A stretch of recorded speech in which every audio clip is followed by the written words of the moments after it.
expliquez-nous, quelle est la place de la thermolyse par évaporation? Je voudrais vous faire quelques rappels, un rappel de physiopathologie.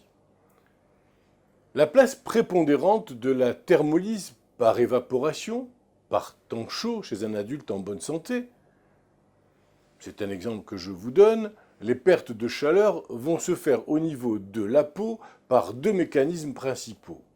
L'évacuation passive de la chaleur cutanée, le débit cardiaque augmente et apporte plus de volume à rafraîchir à la surface de la peau, et le plus important, l'évacuation active par évaporation sudorale. La sueur produite rafraîchit le corps quand elle s'évapore à la surface de la peau. C'est donc l'évaporation de la sueur qui refroidit et non sa production. Cette évaporation nécessite beaucoup d'énergie. En cas de vague de chaleur, le mécanisme par évaporation devient quasi exclusif et assure 75% de la thermolyse contre 20% en temps normal, à condition que la personne soit capable de produire de la sueur et de l'évaporer. Il ne faut donc pas qu'elle soit déshydratée et il faut que l'air qui l'entoure soit aussi sec que possible au contact de la sueur.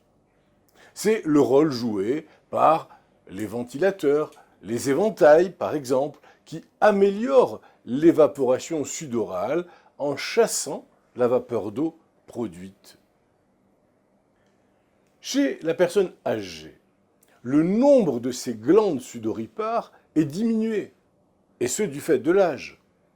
En cas de vague de chaleur diurne ou nocturne d'ailleurs, ces glandes sont stimulées en permanence. Au bout de quelques jours, elles sont épuisées, elles s'épuisent, et la production de sueur va chuter.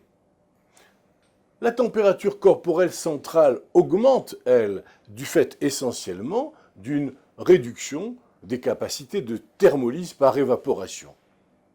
Ce phénomène est accentué par le fait que l'énergie demandée est alors importante, trop importante, et va dépasser les capacités d'une personne âgée, souvent malade.